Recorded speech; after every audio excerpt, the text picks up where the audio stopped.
സ്വതന്ത്ര ഭാരതത്തിൻ്റെ 15ാമത് രാഷ്ട്രപതിയായി വൻപിച്ച ഭൂരിപക്ഷത്തോടെ തിരഞ്ഞെടുക്കപ്പെട്ട ദ്രൗപദി മുർമുവിന് ആശംസകൾ അർപ്പിച്ചുകൊണ്ട് ഇന്നത്തെ ന്യൂസ് സ്കാൻ ആരംഭിക്കുന്നു. ഏവർക്കും സ്വാഗതം.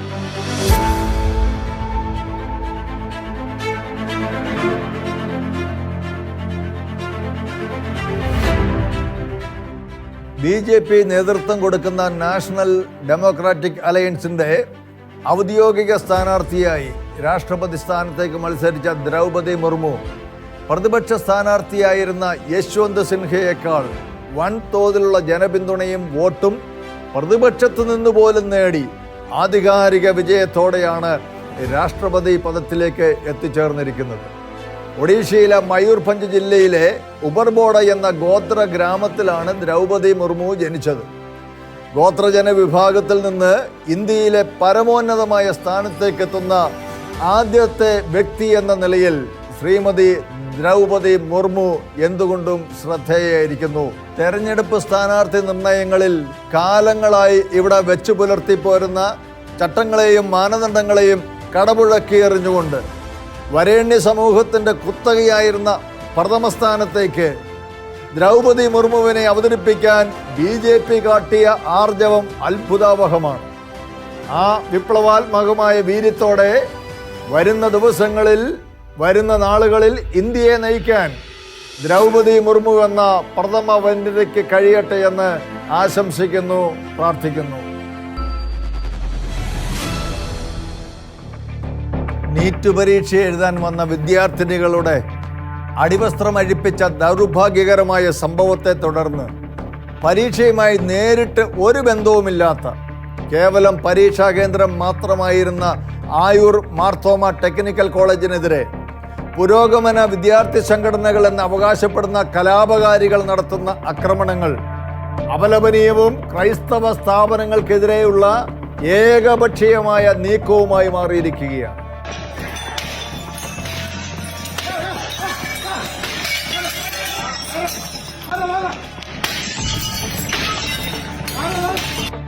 വടിയും കോലും കയ്യിലേന്തി നിൽക്കുന്ന പോലീസിന്റെ മുമ്പിൽ വെച്ച് ക്രിസ്ത്യൻ സ്ഥാപനത്തെ ABVP പ്രവർത്തകൻ തല്ലിപ്പൊളിക്കുന്ന ദുരന്ത കാഴ്ച. പരീക്ഷ എഴുതാൻ എത്തിയ വിദ്യാർത്ഥിനികൾ നേരിട്ട അപമാനം അങ്ങേയറ്റം അപലപനീയവും പ്രതിഷേധാർഹവുമാണെന്നതിന് തർക്കമൊന്നുമില്ല. എന്നാൽ നാഷണൽ ടെസ്റ്റിംഗ് ഏജൻസി ആയിരുന്നു പരീക്ഷയുടെ നടത്തിപ്പുകാർ. 2019 മുതൽ അവരാണ് ഇത്തരം പരീക്ഷകൾ നടത്തുന്നത്. അവരുടെ ഉദ്യോഗസ്ഥരായിരുന്നു വസ്ത്രത്തിൽ ലോഹവസ്തു ഉണ്ടെന്ന് പറഞ്ഞ് വിദ്യാർത്ഥിനികളോട് മോശമായി പെരുമാറിയത്. അല്ലാതെ വിവാദത്തിൻ്റെ ഭാഗമായി മാറിയ പരീക്ഷാ കേന്ദ്രം കൊല്ലം ജില്ലയിലെ Ayur Marthoma institute of information and ടെക്നോളജിയിലെ സ്റ്റാഫോ അതിൻ്റെ മാനേജ്മെൻറ്റോ ആയിരുന്നില്ല. പ്രഥമ ദൃഷ്ടിയ വെളിവാകുന്ന ഈ നഗ്നസത്യം പത്തക്കോലും കൊണ്ട് സ്ഥാപനം തല്ലിപ്പൊളിക്കാൻ ഇറങ്ങിപ്പുറപ്പെട്ട പുരോഗമന ഗീർവാണം മുഴക്കുന്ന വിദ്യാർത്ഥി സംഘടനകളെ മൂക്കിന് കയറിട്ട് നിയന്ത്രിക്കുന്ന ഇവരുടെ നേതാക്കന്മാർക്ക് നന്നായിട്ടറിയാം. എന്നിട്ടും കാളപെറ്റെന്ന് കേൾക്കുമ്പോൾ തന്നെ കയറെടുത്ത് പായുന്ന ഈ അജകളസ്ഥനങ്ങളെ മുന്നിൽ നിർത്തി അവർ തല്ലിത്തകർക്കുന്നത് ഒരുപാട് പാവപ്പെട്ട വിദ്യാർത്ഥികൾക്ക് ആലംബമായി മാറിയ ക്രിസ്തീയ മിഷണറി വര്യന്മാർ തുടങ്ങി വെച്ച ഒരു സ്ഥാപനത്തെയാണ്. മാർത്തോമ കോളേജ് ആക്രമണവുമായി ബന്ധപ്പെട്ട് കോളേജിന്റെ പ്രിൻസിപ്പൽ ഡോക്ടർ K. ജേക്കബും മാനേജ്മെന്റും യഥാർത്ഥ വസ്തുതകൾ വ്യക്തമാക്കിയിട്ടുണ്ട്. ഞാൻ ആയൂർ കോളേജിൻ്റെ പ്രിൻസിപ്പലാണ് doctor K. Jacob. National testing ഏജൻസിയാണ് നീറ്റ് പരീക്ഷ നടത്തുന്നത്. അതിൻ്റെ പൂർണ്ണ ചുമതല നാഷണൽ ടെസ്റ്റിംഗ് ഏജൻസിക്കാണ്. കോളേജിന് ക്ലാസ് മുറികൾ വിട്ടുകൊടുക്കുകയും ഇൻവിജിലേറ്റേഷന് നൽകുകയും മാത്രമാണ് ചെയ്യുന്നത്. മറ്റ് പരിശോധനകൾ നടത്തുകയും ബയോമെട്രിക് പരിശോധനകൾ മറ്റും നടത്തുന്നത് ഈ ടെസ്റ്റിംഗ് ഏജൻസിയാണ്. അതുകൊണ്ട് ഇപ്പോൾ നടന്ന പരാതി അതിൽ കോളേജിന് യാതൊരു ഉത്തരവാദിത്വവുമില്ല. കോളേജ് ഇങ്ങനെയുള്ള ദേഹപരിശോധനയ്ക്കോ ഒന്നും ആരെയും ചുമതലപ്പെടുത്തിയിട്ടില്ല. അധ്യാപകർ അതിൽ ഇൻവോൾവ് അല്ല. പൂർണ്ണമായ ഉത്തരവാദിത്വം ഇങ്ങനെയുള്ളൊരു പരാതി ഉയർന്നിട്ടുണ്ടെങ്കിൽ അത് പൂർണ്ണമായും അതിൻ്റെ ഉത്തരവാദിത്വം നാഷണൽ ടെസ്റ്റിംഗ് ഏജൻസിയോ അവർ ചുമതലപ്പെടുത്തിയ ആളുകൾക്കുമാണ്. വാസ്തവം ഇതാണെന്നിരിക്കെ ആശുപത്രി ആയാലും സ്കൂളായാലും കോളേജായാലും ക്രിസ്തീയ മാനേജ്മെന്റ് എന്ന് കേൾക്കുമ്പോൾ മാത്രം ആരാന്റെ മുതൽ മുടിപ്പിച്ച് രാഷ്ട്രീയം പരിശീലിച്ചവർക്ക് അത് ഉൾക്കൊള്ളാൻ കഴിയുന്നില്ല. അവർ കുട്ടി ഭീകരന്മാരെ കുറുവടിയും കൊടുത്ത് കളത്തിലിറക്കിയിരിക്കുകയാണ്. ക്രിസ്ത്യൻ മാനേജ്മെന്റുകളെ തെരഞ്ഞു പിടിച്ചാക്രമിക്കുന്നതിൽ ഹരം കണ്ടെത്തുന്ന തൽപര കക്ഷികളുടെ ഗൂഢാലോചനാ നീക്കങ്ങൾ അടുത്ത കാലത്തായി വർദ്ധിച്ചു വരികയാണ്. അതിൻ്റെ ഏറ്റവും പ്രബലമായ തെളിവാണ് ആയൂർ മാർത്തോമാ കോളേജിനെതിരെ നടക്കുന്ന ഈ ആക്രമണങ്ങൾ. പിണറായിയുടെ തുടർഭരണം കൊണ്ട് പണിയില്ലാതായി പോയ വിദ്യാർത്ഥി സംഘടനയും എതിരാളികൾ ന്യൂനപക്ഷമെന്ന് കണ്ടാൽ മാത്രം മതേതര ആവേശം കൂടുന്ന വിദ്യാർത്ഥി സംഘടനകളും ഇക്കാര്യത്തിൽ ഒരേ തൂവൽ പക്ഷികളാണ്. കേരളത്തിലെ ചില പ്രമുഖ കോളേജുകളിൽ ഗവേഷണ പ്രബന്ധം നിഷേധിച്ചത് അടക്കമുള്ള പല കാരണങ്ങളാൽ വിദ്യാർത്ഥിനികൾ ആത്മഹത്യ ചെയ്ത നിരവധി സംഭവങ്ങൾ ഉണ്ടായിട്ടുണ്ട്. അപ്പോഴൊന്നും ഉണരാത്ത ഈ വിദ്യാർത്ഥി ബോധം ക്രൈസ്തവ ന്യൂനപക്ഷങ്ങൾ നടത്തുന്ന കോളേജുകളുമായി ബന്ധപ്പെട്ട വിഷയങ്ങളിൽ മാത്രം ബാധകമാകുന്നത് അസഹിഷ്ണുതയുടെ ആൾരൂപങ്ങളായ തൽപര കക്ഷികളുടെ ശക്തമായ ഗൂഢാലോചനയുടെ പരിണിത ഫലമായിട്ടാണെന്ന് വ്യക്തമായിക്കൊണ്ടിരിക്കുകയാണ്. വിവാദങ്ങളുടെ പശ്ചാത്തലം ക്രിസ്ത്യൻ സഭാ സ്ഥാപനങ്ങളാണെന്ന് കണ്ടാൽ ഇവിടുത്തെ വിദ്യാർത്ഥി സംഘടനകൾക്ക് ഒരു വല്ലാത്ത ഉശിരാണ് അത് തല്ലിപ്പൊളിക്കാൻ. ഇത് അവസാനിപ്പിക്കേണ്ടതാണ്. മലപ്പുറം സെന്റ് ജമാസ് സ്കൂളിൽ നിന്ന് വിരമിച്ച അധ്യാപകനും CPM നേതാവും മുനിസിപ്പൽ കൗൺസിൽ അംഗവുമൊക്കെയായ ശശികുമാറിനെതിരെ പീഡന പരാതി ഉയർന്നപ്പോൾ ഇയാളുടെ വീടോ അയാൾ താമസിക്കുന്ന മുനിസിപ്പാലിറ്റിയോ അടിച്ചു തകർക്കുന്നതിന് പകരം അയാൾ പണ്ട് പഠിപ്പിച്ച സെന്റ് ജമാസ് സ്കൂളിന്റെ തിണ്ണയിലേക്ക് ഇടിച്ചു കയറാൻ ശൂരത്വം കാണിച്ച പുരോഗമനവാദികളുടെ പ്രാണപരാക്രമങ്ങൾ അത് ശമിക്കും മുമ്പെയാണ് ആയൂർ മാർത്തോമ ഇൻസ്റ്റിറ്റ്യൂട്ടിനെതിരെയുള്ള ഒരു വിദ്യാർത്ഥികൾക്കും ഒരു ഗുണവും ചെയ്യാത്ത പാർട്ടി അടിമകളുടെ ഈ വൃത്തികേടുകൾ. ഇത്തരം പരീക്ഷകൾക്ക് വിദ്യാർത്ഥികൾ പാലിക്കേണ്ട മാനദണ്ഡങ്ങൾ ക്രിസ്തീയ സ്ഥാപനങ്ങൾ അടിച്ചു പൊളിച്ചത് കൊണ്ടൊന്നും അവർ മാറ്റുമെന്ന് ആരും കരുതേണ്ടതില്ല. സർക്കാർ അനുബന്ധമായ ഈ ഏജൻസികളുടെ ഭാഗത്തു നിന്ന് നീതിയല്ലാത്ത നീക്കങ്ങൾ ഉണ്ടായിട്ടുണ്ടെങ്കിൽ അതിന് സർക്കാരിനോട് ഉത്തരവാദിത്തം ചോദിക്കുന്നതിന് പകരം സ്ഥാപനങ്ങൾ നടത്തുന്ന ക്രിസ്തീയ മാനേജ്മെന്റിനെതിരെ നടത്തുന്ന ഈ കലിപ്പിളക്കങ്ങൾ അത് അവസാനിപ്പിച്ചേ മതിയാവും. മതനിരപേക്ഷ ഗീർവാണങ്ങൾ മുഴക്കുന്ന ഇടതരും വലതരും വാഴുന്ന കേരളത്തിൽ ക്രൈസ്തവ സ്ഥാപനങ്ങൾ സുരക്ഷിതമല്ല എന്ന് വന്നാൽ അത് സമൂഹത്തിൽ ഉളവാക്കുന്ന അരക്ഷിതാവസ്ഥകൾ വളരെ വലുതായിരിക്കും. ഇരകൾക്ക് മാത്രം വിധിക്കപ്പെട്ടതാണ് മതേതരത്വ ബോധമെന്ന് ചിലർ തെറ്റിദ്ധരിപ്പിക്കുന്നുണ്ട്. അത്തരം അലങ്കാരങ്ങൾ മുറുകെ പിടിച്ച് സഹിഷ്ണുതയുടെ വക്താക്കളായിരുന്നാൽ കുതിര കയറലിന് ആക്കം കൂടുമെന്ന് ക്രിസ്തീയ സഭകൾ തിരിച്ചറിഞ്ഞ് ഒറ്റക്കെട്ടായി പ്രതിഷേധിക്കേണ്ട സമയം അതിക്രമിച്ചിരിക്കുകയാണ്. ഇവിടെ കത്തോലിക്കനും പെന്തക്കോസുകാരനും ഓർത്തഡോക്സുകാരനും യാക്കോബയക്കാരനും മർത്തോമക്കാരനും CSIക്കാരനും മറ്റെല്ലാ സഭകളും ഒന്നിച്ചു നിന്നേ മതിയാവും. മതത്തെ രാഷ്ട്രീയവൽക്കരിക്കുകയും മതത്തിനു വേണ്ടി നടത്തുന്ന കലാപങ്ങളും കഴുത്തറപ്പ് കൊലപാതകങ്ങളും സ്വർഗപ്രാപ്തിക്ക് ആക്കം കൂട്ടുമെന്നുമുള്ള പഠിപ്പിക്കലുകളുടെ അപകടം പോലും തിരിച്ചറിയാനാകാത്ത നിലയിൽ ശക്തമായ സാരോപദേശങ്ങളും ബ്രെയിൻ വാഷിങ്ങുകളും മരണാനന്തര ജീവിതത്തിലെ ജീവിത സായൂജ്യങ്ങളുടെ മോഹന വാഗ്ദാനങ്ങളും പറഞ്ഞു പഠിപ്പിച്ച് യുവജനങ്ങളുടെ ചൈതന്യത്തെ ഭീകരതയ്ക്ക് മുമ്പിൽ അടിയറവ് വെപ്പിക്കുന്ന ഇസ്ലാമിലെ അപകടകരമായ പ്രവണതകൾ സദാ പെരുകിക്കൊണ്ടിരിക്കുകയാണ്. അത്തരം പ്രവണതകളുടെ അത്യന്തം ഭീകരമായ അവസ്ഥയാണ് മുംബൈ ഭീകരാക്രമണ കേസിൽ ഇന്ത്യൻ ഗവൺമെന്റ് തൂക്കിലേറ്റിയ അജ്മൽ കസബിനെ പറ്റി ഭീകരവിരുദ്ധ സ്ക്വാഡിലുണ്ടായിരുന്ന ശിവാനന്ദൻ IPS എന്ന പോലീസ് ഉദ്യോഗസ്ഥൻ ഒരു പ്രത്യേക അഭിമുഖത്തിൽ പറയുന്നത് ഏറെ ശ്രദ്ധേയമാണ്. He's like a small robo, uneducated parents. The father was a snack vendor, uneducated from Faridkot of Pakistan. And this boy was a 4th class fail, and he worked in a mason's help. He was carrying bricks on his head in a construction site and things like that. These boys were all completely brainwashed, and they were trained in an army camp. And then they were sent without bulletproof jackets. They all knew very well that it is a one-way trip and they are not going to come back. In Sri Lanka, 2, 3, 4 boys carried a backpack, and they, in the church, before the congregation, they had gone and blasted, and some 360 people or so were dead. These boys belonged to very rich families, very highly educated families. How did they get radicalized? So it is not that poverty or promise to look after the parents and giving money, lakhs of rupees. This is not the only thing which works.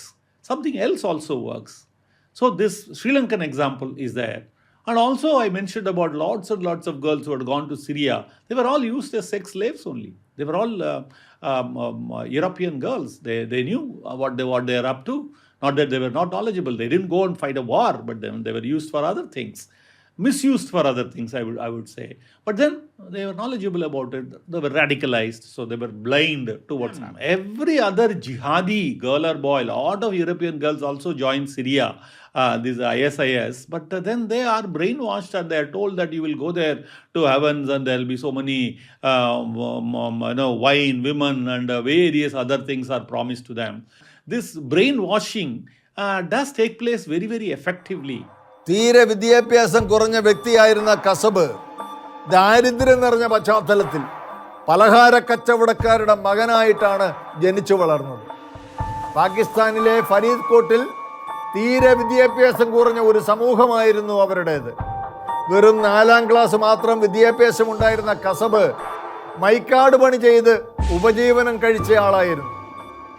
അങ്ങനെ തിരിച്ചറിവും വിവരവും ഇല്ലാതിരുന്ന കസബിനെ മതത്തിൻ്റെ പേര് പറഞ്ഞ് brain wash ചെയ്ത് പകയുടെ വികാരം ഇളക്കിവിട്ട് radicalise ചെയ്ത് ശക്തമായ ആയുധ പരിശീലനം നൽകി ഇന്ത്യയെ കത്തിക്കാൻ അയക്കുകയായിരുന്നു. ബുദ്ധിയും ചിന്തയും നഷ്ടപ്പെട്ടു പോയ അജ്മൽ കസബിനെ പോലെയുള്ള കുരുന്ന് തീവ്രവാദികൾ കത്തിക്കാനും സ്വയം കത്തിച്ചാമ്പലാകാനും ചാവേറുകളായി ഇറങ്ങി പുറപ്പെടും. എന്താണ് ചെയ്തതെന്നോ ചെയ്യുന്നതെന്നോ ഒരു കുറ്റബോധവും കസബിനില്ലായിരുന്നു. കാരണം അത് ചിന്തിക്കാൻ പോലും കഴിവില്ലാതെ മറ്റുള്ളവരാൽ നിയന്ത്രിക്കപ്പെടുന്ന യന്ത്രമനുഷ്യനെ പോലെയായിരുന്നു അയാൾ. മരണശേഷം ലഭിക്കുന്ന സുഖ സൗകര്യങ്ങളെക്കുറിച്ച് പറഞ്ഞു തന്നെയാണ് പാവം ചെറുപ്പക്കാരെ ഇത്തരം ഭീകരവാദങ്ങൾക്ക് അയക്കുന്നതൊക്കെ. ഒരു തരത്തിൽ ഈ ഭീകര തീവ്രവാദികൾ വളരെ സഹതാപമർഹിക്കുന്നവരാണ്. വെറും പാവങ്ങളാണെന്ന് പറയേണ്ടി വരും. അതിന് വ്യക്തമായ തെളിവാണ് നമ്മുടെ കൊച്ചു കേരളത്തിലെ ആലപ്പുഴയിൽ എട്ടും പൊട്ടും തെറിയാത്ത ഒരു കൊച്ചു പയ്യനെ ഉപയോഗിച്ച് ഇവർ നടത്തിയ കൊലവിളികൾ. മത തീവ്രവാദത്തിൻ്റെയും തൽപര ഭീകരവാദികളുടെയും ഹൈജാക്കിങ്ങിന് ഇവർ ഇരയായി മാറുന്ന പാവങ്ങൾ. 4 വോട്ടുകൾക്ക് വേണ്ടി ഭരണകൂടവും പ്രതിപക്ഷവുമെല്ലാം ഈ കാര്യത്തിൽ നിസ്സംഗതയും തീവ്രവാദത്തോടുള്ള മൃദു സമീപനവും തുടർന്നാൽ അത് നമ്മുടെ നാടിനെ മുച്ചൂടും നശിപ്പിക്കുക തന്നെ ചെയ്യും.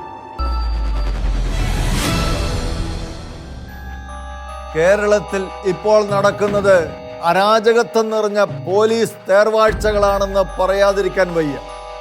മുഖ്യമന്ത്രിക്കും കുടുംബത്തിനുമെതിരെ അത്യന്തം ഗുരുതരമായ ആരോപണങ്ങൾ ഉയർത്തിക്കൊണ്ട് സ്വർണ്ണക്കടത്ത് കേസിലെ പ്രതിയായ സ്വപ്ന സുരേഷ് കോടതിയിൽ 164 മൊഴി കൊടുത്ത അന്നു മുതൽ നിരപരാധികളായ മനുഷ്യർ കേരളത്തിൻ്റെ തെരുവീഥികളിൽ വേട്ടയാടപ്പെട്ടുകൊണ്ടിരിക്കുകയാണ്. ഭരണകൂടത്തിൻ്റെ ഒത്താശയോടെ പോലീസിൻ്റെ കിരാതമായ നടപടികൾ തുടരുകയാണ്.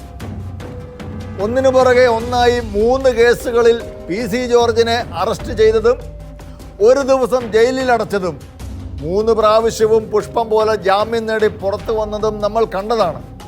പിന്നീട് അങ്ങോട്ട് പ്രബുദ്ധ കേരളം കാണുന്നത് രാജാവ് നഗ്നനാണെന്ന് വിളിച്ചു പറഞ്ഞ, രാജാവിന് അനിഷ്ടമായത് പ്രവർത്തിക്കുന്ന, രാജാവിൻ്റെ ശത്രുക്കളോട് സഹകരിക്കുന്നവരെയെല്ലാം വിവിധ കള്ളക്കേസുകളിൽ കുടുക്കി അഴിക്കുള്ളിലാക്കാൻ വെറിയിളകി നടക്കുന്ന കാക്കിക്കൂട്ടത്തെയാണ്. മാധ്യമപ്രവർത്തകൻ TP നന്ദകുമാർ സ്വപ്ന സുരേഷിൻ്റെ വക്കാലത്ത് കൈപ്പറ്റിയ അഡ്വക്കേറ്റ് കൃഷ്ണരാജ്, സ്വപ്നയുടെ വാഹനത്തിൻ്റെ ഡ്രൈവർ, സ്വപ്നയ്ക്ക് ജോലി കൊടുത്ത IHRD ഡയറക്ടർ അജി കൃഷ്ണൻ തുടങ്ങിയവർക്കെതിരെ അത്യന്തം ഹീനമായ നടപടികളിലൂടെ കള്ളക്കേസ് എടുത്തിരിക്കുകയാണ് പിണറായിയുടെ പോലീസ്. ഈ കേസുകളിലെ എല്ലാം വിശദാംശങ്ങൾ പരിശോധിച്ചാൽ ഇന്ത്യയിലെ തന്നെ മികച്ച അന്വേഷണ ഉദ്യോഗസ്ഥന്മാരെന്ന് പുകഴ്പെറ്റ കേരള പോലീസ് എത്തി നിൽക്കുന്ന അത്യന്തം ദയനീയമായ ദുരവസ്ഥയെ ഓർത്ത് പൊതുസമൂഹം ഞെട്ടിപ്പോകും. ഇതിനെതിരെ സേനയ്ക്കുള്ളിൽ തന്നെ വിയോജിപ്പുകൾ ഉയർന്നിട്ടുണ്ടെന്നാണ് റിപ്പോർട്ട്. കണ്ണൂർ ട്രിവാൻഡ്രം ഇൻഡിഗോ വിമാനത്തിൽ വെച്ച് മുഖ്യമന്ത്രിയെ വധിക്കുവാൻ ഗൂഢാലോചന നടത്തിയെന്നാരോപിച്ച മുൻ അരുവിക്കര MLA KS ശബരിനാഥിനെതിരെ നടന്നതാണ് ഈ ശ്രേണിയിലെ ഏറ്റവും ഒടുവിലത്തെ അറസ്റ്റ്. വിമാനത്തിൽ പ്രതിഷേധിച്ചവർക്ക് കോടതി നേരത്തെ ജാമ്യം അനുവദിച്ചിരുന്നു. ജാമ്യാപേക്ഷ പരിഗണിക്കുന്നതിനാൽ ശബരിനാഥനെ അറസ്റ്റ് ചെയ്യരുതെന്ന് കോടതി പറഞ്ഞിരുന്നു. പ്രോസിക്യൂഷന്റെ എല്ലാ വാദഗതികളെയും തള്ളിക്കളഞ്ഞുകൊണ്ട് കോടതി ജാമ്യം അനുവദിക്കുകയും ചെയ്തു.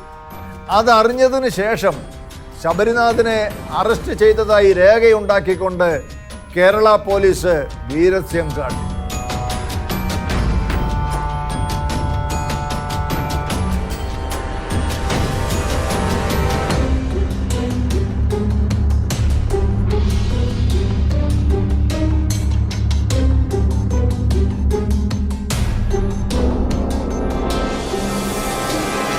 അന്ന് നടന്ന ഏഷ്യാനെറ്റ് ചർച്ചയുടെ പര്യവസാന ഭാഗത്ത് അത്യന്തം വികാരധീനനായി അവതാരകൻ ബിനു വി ജോൺ പറഞ്ഞ കാര്യങ്ങൾ മാധ്യമപ്രവർത്തകരെ മാത്രമല്ല കേരളീയരെ മുഴുവനും ഞെട്ടിച്ചു കളഞ്ഞു.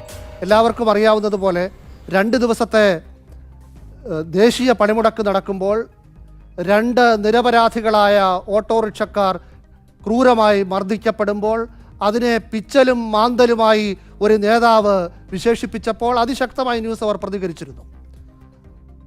അതിൻ്റെ പേരിൽ അദ്ദേഹം പോലീസ് കേസ് കൊടുത്തിരുന്നു. അന്ന് അതിൽ പോലീസ് എന്ത് നടപടിയെടുക്കുമെന്ന് ഞങ്ങളും അന്വേഷിച്ചിരുന്നു. ഹൈക്കോടതിയിൽ നടക്കം തുടർ നടപടികൾക്കായി. അന്ന് നിയമോപദേശം കിട്ടിയതനുസരിച്ച് കേസെടുക്കാൻ കഴിയില്ല, പോലീസിന് കേസെടുക്കാവുന്ന ഒരു വകുപ്പും അതിലില്ല എന്ന് മനസ്സിലാക്കുകയും അതവിടെ അവസാനിച്ചു എന്ന് വിചാരിക്കുകയുമാണ്. എൻ്റെ വീട്ടിലേക്ക് കടന്നു കയറി ഭീഷണിപ്പെടുത്തുന്ന പോസ്റ്റർ ഒട്ടിച്ചതടക്കം ഒട്ടേറെ സംഭവങ്ങൾ പ്രേക്ഷകർ ഓർക്കുന്നുണ്ടാവും. നഗരത്തിലാകെ അത്തരം പോസ്റ്ററുകൾ പതിച്ചു. അതിൽ ഞാൻ കൊടുത്ത പരാതിയിൽ ഒരു IPS ഓഫീസർ അടക്കം പലതവണ എൻ്റെ വീട്ടിൽ വന്ന് മൊഴിയൊക്കെ എടുത്തു പോയി. അതിന് പിന്നെ എന്ത് സംഭവിച്ചു എന്ന് എനിക്കറിയില്ല. ഇതെല്ലാം അവസാനിച്ചു എന്ന് കരുതിയിരിക്കുമ്പോഴാണ് കഴിഞ്ഞ ദിവസം ഞാൻ പാസ്പോർട്ടിൻ്റെ കാലാവധി തീർന്നപ്പോൾ അത് പുതുക്കാൻ അപേക്ഷിച്ചത്. പാസ്പോർട്ട് കിട്ടി അടുത്ത ദിവസം തന്നെ. പിന്നാലെ പോലീസ് വെരിഫിക്കേഷൻ വന്നു. അതിൽ എനിക്കെതിരായ പോലീസ് റിപ്പോർട്ട് വന്നു, ഞാൻ ക്രിമിനൽ കേസ് പ്രതിയാണെന്ന്. എൻ്റെ അറിവിൽ അങ്ങനെ കേസില്ല. പല ഡിഫമേഷൻ കേസുകളുണ്ട്, സിവിൽ സൂട്ടുകളുണ്ട് കോടതികളിൽ. ഈ പരിപാടി അവതരിപ്പിച്ചതിൻ്റെ ഭാഗമായി അപ്പോൾ അതിന്മേൽ അന്വേഷിക്കുമ്പോഴാണ് ഇളവരം വരിയും കൊടുത്ത പരാതിയിൽ IPCയുടെ 4 വകുപ്പും കേരള പോലീസ് ആക്ടിലെ ഒരു വകുപ്പും ഇട്ട് എന്നെ പ്രതിയാക്കി കേസെടുത്തിരിക്കുകയാണ്. 28/3 മാർച്ച് മാസം 28-നാണ് ആ സംഭവം നടക്കുന്നത്. ഒരു മാസം മിണ്ടാതിരുന്നിട്ട് ഏപ്രിൽ മാസം 28-ാം തീയതി കേസെടുത്തിരിക്കുന്നു. ഞാൻ അറിഞ്ഞിട്ടേ ഇല്ല. ഏപ്രിൽ മാസത്തിൽ ഒരു കേസിൽ പ്രതിയാണെങ്കിൽ ആ പ്രതി അറിയണ്ടേ?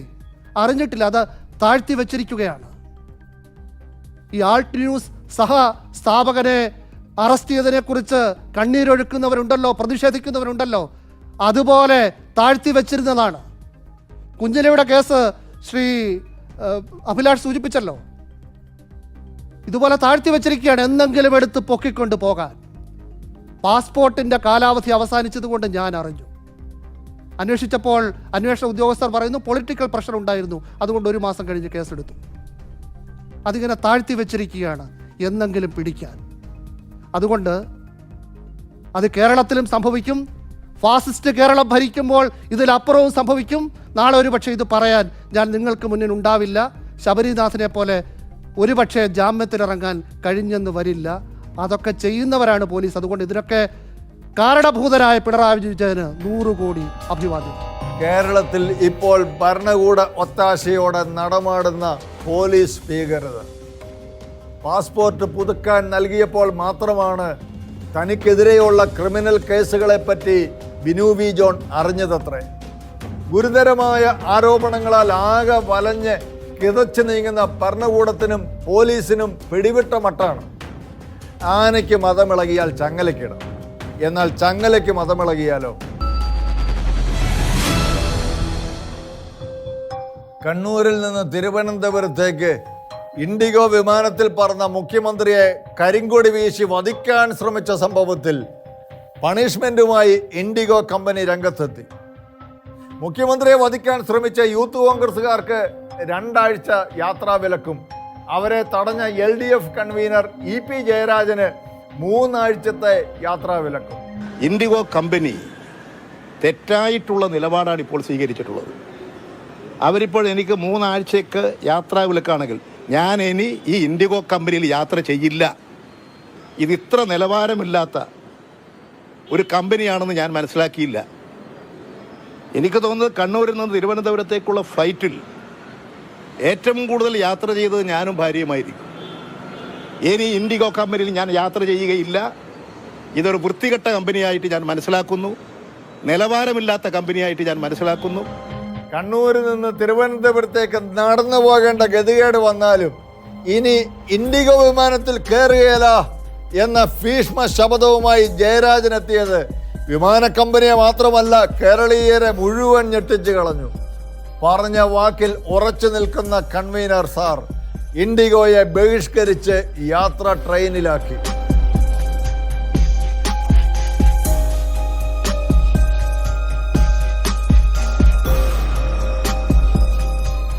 ഇൻഡിഗോയെ കടുത്ത അപമാനത്തിൽ നിന്ന് രക്ഷിച്ച ജയരാജന്റെ ആ തൃക്കൈകളിലേക്ക് 4 ആളെ കൂട്ടി അവാർഡ് വെച്ചുകൊടുത്ത് ആദരിക്കേണ്ടതിന് പകരം യാത്രാവിലക്കിന്റെ വാറോലയുമായി വന്നിരിക്കുന്ന ഇൻഡിഗോ എന്ന വൃത്തികെട്ട വിമാന കമ്പനിക്കെതിരെ എയറിൽ പ്രതിഷേധം സംഘടിപ്പിക്കണമെന്ന് പലരും ഫലിതം പറഞ്ഞു.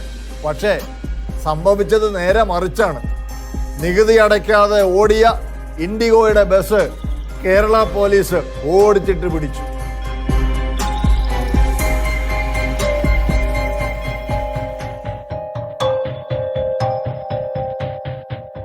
പുറകെ യൂത്ത് കോൺഗ്രസ് കോടതിയിൽ നൽകിയ പരാതിയുടെ അടിസ്ഥാനത്തിൽ യൂത്ത് കോൺഗ്രസ് പ്രവർത്തകരെ മർദ്ദിച്ച ജയരാജനും പിണറായിയുടെ ഗൺമാന്മാർക്കുമെതിരെ ജാമ്യമില്ലാത്ത വകുപ്പിൽ വധശ്രമത്തിന് കേസെടുക്കാൻ കോടതിയുടെ ഉത്തരവും വന്നു. കള്ളക്കേസിൽ PC ജോർജിനെയും അജി കൃഷ്ണനെയും കൃഷ്ണരാജിനെയും ഒക്കെ അറസ്റ്റ് ചെയ്ത പിണറായിയുടെ പോലീസിന് LDF കൺവീനറെ അടക്കം തൂക്കിയെടുത്ത് അകത്തിടാൻ പാകത്തിൽ നല്ല 3 കേസുകൾ കിട്ടിയിട്ടുണ്ട്. നമുക്ക് കാണാം പോലീസിന്റെ കർത്തവ്യനിരതയും ഉത്തരവാദിത്വ ബോധവും. EDയും NIAയും കേരളത്തിലെ അഴിമതിക്കാരെ ലാക്കാക്കി വലവീശി ഇറങ്ങിയിട്ട് കുറേ നാളുകളായി. അടുത്തതാര്, എന്ത് എന്നൊന്നും പറയാനാവാത്ത വിധത്തിലാണ് കാര്യങ്ങൾ. ഭരണഘടനയ്ക്കിട്ട് ചൊറിഞ്ഞ സജി ചെറിയാന്റെ പിന്നാലെ മയക്കുമരുന്ന് കേസിലെ വിദേശിയായ പ്രതിയുടെ തൊണ്ടി മുതലായ ഒരു കുഞ്ഞു വസ്ത്രം ഒട്ടിച്ച പ്രതിയായ ഒരാൾ നമ്മുടെ ഗതാഗത മന്ത്രി പദത്തിലിരുന്ന് കടുത്ത അപമതിയും ഉണ്ടാക്കിക്കൊണ്ടിരിക്കുകയാണ്. 2 പതിറ്റാണ്ടിലധികമായി ഇങ്ങനെ നീണ്ടുകൊണ്ടിരിക്കുന്ന ആ കേസിന്റെ വിധി എന്താകും? കാണാം, നമുക്ക് കാത്തിരിക്കാം. മുൻ ഉന്നത വിദ്യാഭ്യാസ വകുപ്പ് മന്ത്രി, മലപ്പുറത്തെ പ്രമുഖനായ സ്വതന്ത്ര CPM നേതാവ്, തവനൂർ MLA, മുഖ്യമന്ത്രി പിണറായി വിജയന്റെ മനസാക്ഷി സൂക്ഷിപ്പുകാരൻ, പിന്നെ നിരോധിച്ച ഇസ്ലാമിക ഭീകര സംഘടനയായ സിമിയുടെ മുൻ സജീവ പ്രവർത്തകൻ, അങ്ങനെ നിരവധി വിശേഷണങ്ങൾ തുല്യം ചാർത്തി കിട്ടിയിട്ടുള്ള സ്വതന്ത്ര സഖാവ് KT ജലീലിനെതിരെ രാജ്യവിരുദ്ധ പ്രവർത്തനങ്ങളിൽ വ്യക്തമായ തെളിവുകളുമായി സ്വപ്ന സുരേഷ് ഹൈക്കോടതിയിൽ. ആന്റി നാഷണൽ ആക്ടിവിറ്റീസ് ഒരു മിനിസ്റ്ററിന്റെ സ്ഥാനത്തിരുന്നപ്പോൾ KT ജലീൽ സർ ചെയ്തു എന്നുള്ള എന്റെ ഡോക്യുമെന്റ്സ് ഞാൻ എന്റെ ലോയറിന് കൊടുത്തിട്ടുണ്ട്. ഇത് സ്വർണ്ണക്കടത്ത് കേസുമായി ബന്ധപ്പെട്ടുള്ള അതിനിർണായകമായ വെളിപ്പെടുത്തൽ തന്നെയാണ്. കോടതിയിൽ കൊടുത്ത 164 രഹസ്യമൊഴിയിലും ജലീലിനെതിരെ നിർണായകമായ കേസിൽ വ്യക്തമായ തെളിവുകൾ നൽകിയ വിവരം സ്വപ്ന പറഞ്ഞിരുന്നു.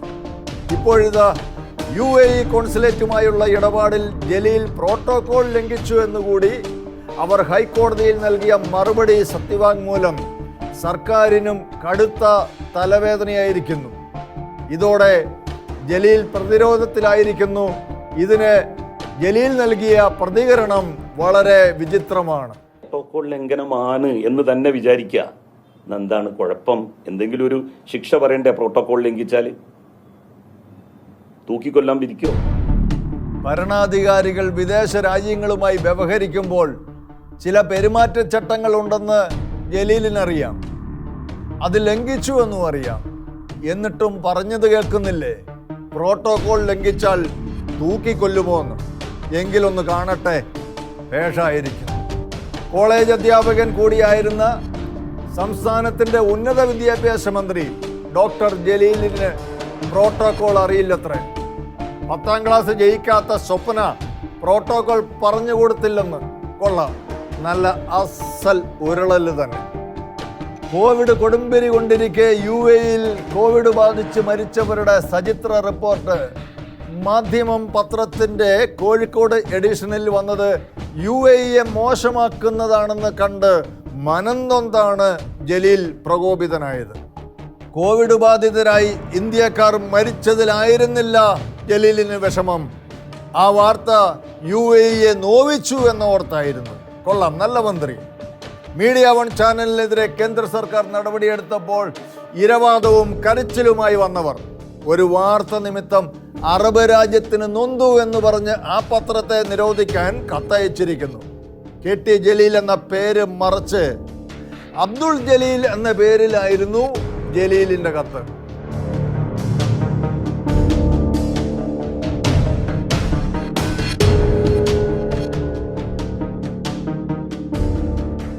പ്രസ്തുത കത്ത് വായിക്കുന്ന ഏതൊരാൾക്കും തോന്നുന്നത് ഈ കത്തെഴുതിയത് UAE-യുടെ ഏതോ ഒരു സ്ഥാനപതിയാണെന്നാണ്. കേരളത്തിലെ ഒരു മന്ത്രിയായിരുന്നു കൊണ്ട് ജലീൽ കാട്ടിയ ഈ നടപടിയെ ഏഷ്യാനെറ്റ് ചർച്ചയിൽ സാമൂഹിക നിരീക്ഷകൻ ശ്രീജിത്ത് പണിക്കർ തുറന്നു പറയുന്നുണ്ട്. ഇതൊരു പ്രശ്നമുള്ള സ്റ്റേറ്റ്മെൻ്റാണ്. ഈ ഗൾഫ് രാജ്യങ്ങളുടെ താല്പര്യം അതിന് വിരുദ്ധമായിട്ടാണ് ഇവിടെ നമ്മുടെ മാധ്യമം റിപ്പോർട്ട് ചെയ്യുന്നത് എന്ന് പറയുന്നത് എന്ത് അടിസ്ഥാനത്തിലാണ് എന്നെനിക്ക് മനസ്സിലാകുന്നില്ല. നമ്മുടെ നാട്ടിലുള്ള ആൾക്കാർ അവിടെ മരണപ്പെട്ടതിനെ പറ്റിയാണ് പറയുന്നത്. അവരെ ഇവിടേക്ക് കൊണ്ടുവരാതിരുന്ന സാഹചര്യത്തിനെ പറ്റിയാണ് പറയുന്നത്. അല്ലാതെ ഗൾഫിലുള്ള ഭരണാധികാരികളുടെ കുഴപ്പത്തിനെ കുറിച്ചോ അവിടെയുള്ള ആൾക്കാർ മരണപ്പെടുന്നതിനെ കുറിച്ചുള്ള ഒരാശങ്കയല്ല ഇവർ പങ്കുവച്ചത്. അതുപോലെ തന്നെ അവസാനം അദ്ദേഹം പറയുന്നുണ്ട്, ഈ കാര്യം വളരെ ഗൗരവത്തോടു കൂടി നിങ്ങൾ കാണുക. അപ്രോപ്രിയേറ്റ് ആക്ഷൻ ഈ പത്രത്തിനെതിരെ ഉണ്ടാകണം, എഗെയിൻസ്റ്റ് ദ ന്യൂസ് പേപ്പർ എന്നാണ് അദ്ദേഹം പറയുന്നത്. Followed by appropriate action against the newspaper. Otherwise it will lead to publication of more reports in the future defaming the governments in the Gulf countries and the generous people. അവിടുത്തെ ആൾക്കാരെ പറ്റിയും ഗവൺമെന്റിനെ പറ്റിയും ഒക്കെ തുടർന്നും ഇത്തരത്തിൽ അപകീർത്തികരമായിട്ടുള്ള വാർത്ത പ്രസിദ്ധീകരിക്കാനുള്ള സാധ്യതയുള്ളത് കൊണ്ട് ഗൾഫിലെ ഭരണാധികാരികൾക്കും എതിരെ ആയതുകൊണ്ട് ഇവർക്കെതിരെ കൃത്യമായിട്ടുള്ള നടപടി സ്വീകരിക്കണം. താൻ വിശ്വസിക്കുന്ന പ്രത്യയശാസ്ത്രങ്ങളുടെ പ്രചരണത്തിന് വേണ്ടി മുസ്ലിം ലീഗിന്റെ മറപിടിക്കാൻ ജലീൽ നടത്തിയ നീക്കങ്ങൾ പരാജയപ്പെട്ടപ്പോൾ കുഞ്ഞാലിക്കുട്ടിയോട് കലഹിച്ച് പിണറായിയുടെ സമക്ഷത്തെത്തിയ ജലീലിനെ വോട്ട് ബാങ്കിന്റെ വാതിലായി കണ്ട് പിണറായി കൂടെ ചേർത്തു. ധാരണകൾ ഒത്തപ്പോൾ അതിന്റെ പ്രതിഫലമായി കിട്ടിയ മന്ത്രിസ്ഥാനത്തിരുന്ന് തനത് നിലവാരം പുറത്തെടുത്ത ജലീൽ രാജ്യവിരുദ്ധമായ പല പ്രവൃത്തികളും ചെയ്തു എന്നതിൻ്റെ തെളിവുകളുമായിട്ടാണ് സ്വപ്ന കോടതിയെ സമീപിച്ചത്. ഇത് പുറത്തു വന്നാൽ MLA സ്ഥാനം പോലും ജലീലിന് ഒഴിയേണ്ടതായി വരും. കേരളത്തിലെ ഭരണകൂട അട്ടിമറികളെ പ്രതിരോധിക്കാൻ സ്വർണ്ണക്കടത്ത് കേസ് മറ്റേതെങ്കിലും സംസ്ഥാനത്തോട്ട് മാറ്റാൻ ED സുപ്രീം കോടതിക്ക് ഹർജി നൽകിയിരിക്കുന്നു. ഇനി കാര്യങ്ങൾ അത്ര എളുപ്പമാകില്ല. അതിൻ്റെ പുറകെ കൂടുതൽ അന്വേഷണങ്ങൾ ഉണ്ടായാൽ ഈ മുൻ ഉന്നത വിദ്യാഭ്യാസ മന്ത്രിയെ കാത്തിരിക്കുന്നത് വലിയ പ്രതിസന്ധി തന്നെയായിരിക്കും. കൊച്ചി രൂപതയിലെ മുണ്ടംവേലി സ്കൂളിൽ ജമാഅത്തെ ഇസ്ലാമിയുടെ പത്രമായ മാധ്യമം കുട്ടികളെ കൊണ്ട് വായിപ്പിച്ച് അവരുടെ അറിവ് വർദ്ധിപ്പിക്കുവാനുള്ള അധികാരികളുടെ പരിശ്രമം വളരെ ശ്രദ്ധേയമാണ്.